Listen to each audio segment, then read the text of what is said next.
দর্শক আসসালামু আলাইকুম।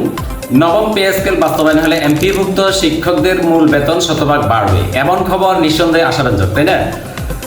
কিন্তু প্রশ্ন হলো, বেতন বাড়লেও ভাতা ও সুযোগ সুবিধায় তারা কি সরকারি কর্মচারীদের সমান হবেন, নাকি এখনো থেকে যাবে বড় বৈষম্য?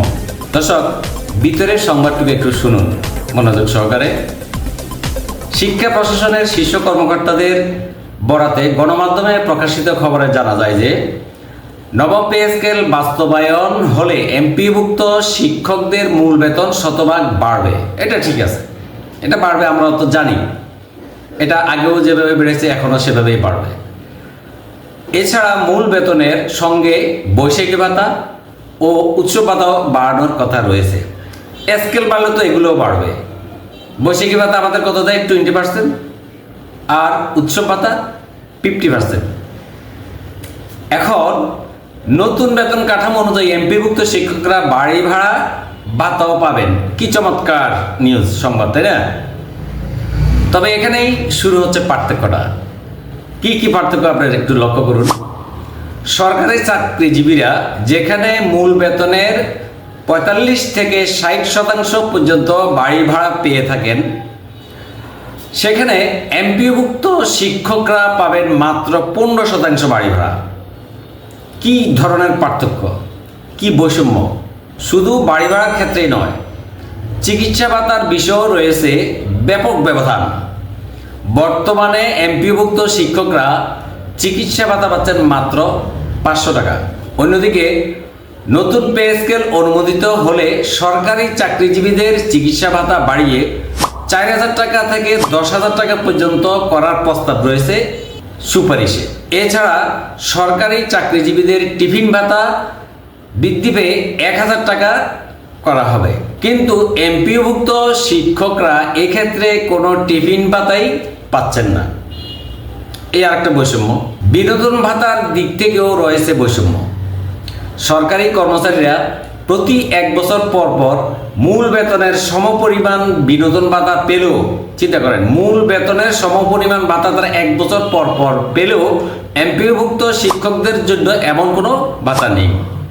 আহারে, আমরা এমপিওভুক্ত শিক্ষকরা ছাগলের 3টি বাচ্চার 3 নম্বর বাচ্চা ছানা, বুঝতে পারছেন? আর 2টি ছানা ঠিকভাবেই দুধ খাবে, আর আমরা খাবো শুধু বাইরে টিং টিং টিং টিং করে নাচবো। তারা আমাদের বেতন বৈষম্যের দিক থেকে আমাদেরকে এভাবে পিছিয়ে রেখেছে। তাদের শিক্ষার্থীদের, তাদের ছেলে সন্তানদের আমরা কিভাবে শেখাবো? ওই 3 নম্বর ছাগলের বাচ্চার মতো আমরা নাচবো, গাইবো এবং রোগাক্রান্ত থাকবো। যে দুটির বল শক্তি বেশি, ওই ছাগল ছাড়া ওই দুটি ছাগল ছাড়া তাজা, পুষ্ট, মোটা তাজা থাকে, আর আমরা থাকবো রোগাক্রান্ত। আমরা পুষ্টিহীনতায় ভুগবো, আমাদের পেটে ভাত থাকবে না। ওরা ভালো মতো খাবে আর আমরা চেয়ে চেয়ে থাকবো। এটাই হচ্ছে শিক্ষা নীতি আমাদের দেশে।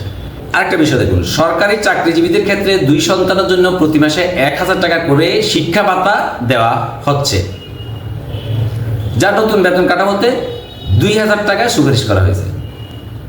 এই শিক্ষা ভাতা সরকারি কর্মচারীদের সন্তানরা বিশ্ববিদ্যালয় পর্যন্ত পেয়ে থাকবেন, চিন্তা করেন। আর আমাদের সন্তানরা বিশ্ববিদ্যালয়ে পড়ে, আমরা মাস শেষে বেতনগুলো পেলেই তাদের সাথে সাথে টাকা পাঠাইতে হয়। বিশ্ববিদ্যালয়ে তো অনেক সময় সিট পাওয়া যায় না। এখন দেখা যায় যে অনেক ভার্সিটিতেই শিক্ষার্থীরা বাইরে নিজেরা আবাসিক ভাড়া নিয়ে থাকতে হয়। আমাদের মতো শিক্ষকদের সন্তানরা যদি এরকম ভার্সিটিতে পড়াশোনা করে, অনেকেরই করছেন, আমারও করছেন, আমার মেয়েও ভার্সিটিতে পড়ছেন, কিন্তু এই যে ভার্সিটিতে 1 বছর হয়ে গেল কিন্তু ভার্সিটিতে সিট পাওয়া যায়নি, এখনও বাইরে আমাকে প্রতি মাসে 7,000 টাকা করে দিতে হচ্ছে। তাহলে একজন শিক্ষক কত টাকা বেতন পাবে? একটা সন্তানের পিছনে যদি প্রতি মাসে এই টাকা খরচ করা হয়, আরও সন্তান তো আছে, তাহলে আপনাদের যাদের 3জন 4জন সন্তান আছে, বা 2 জনে ধরে নিলাম, প্রতি মাসে তাদের কত টাকা তাদের পিছনে ব্যয় হচ্ছে?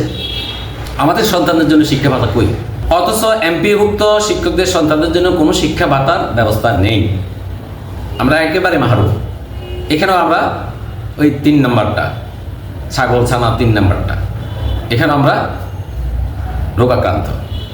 নবম পে স্কেলে এমপিভুক্ত শিক্ষকদের মূল বেতন বাড়ার খবর নিয়ে নিঃসন্দেহে স্বস্তির যারা জাতি গঠনের কারিগর সেই শিক্ষকদের সঙ্গে ভাতা ও সুযোগ সুবিধার এই বৈষম্য কি যুক্তিসঙ্গত? বেতন বাড়ার পাশাপাশি শিক্ষকদের প্রাপ্য সম্মান ও সামান্য সুযোগ নিশ্চিত করা হবে? এই প্রশ্নের উত্তর এখন সময়ে দেবে। বন্ধুরা, আমরা স্বপ্ন দেখি এবং স্বপ্ন দেখাই। আমাদের স্বপ্ন পূরণ হতে যদি কোথাও ব্যাঘাত ঘটে তাহলে আমরা কাদেরকে স্বপ্ন দেখাবো, কিভাবে স্বপ্ন দেখাবো?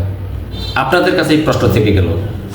আপনার মতামতটুকু ভিডিও কমেন্টসে জানাবেন। শিক্ষকদের সাথে এই বৈষম্য যাতে দূরীকরণ করা হয় ভবিষ্যতে, সেই অধিকার আদায়ে আমরা সকলে সচেষ্ট হব। আপনারাও পাশে থাকবেন। আমাদের এই দুঃখের সঙ্গে আপনারাও দুঃখিত হবেন।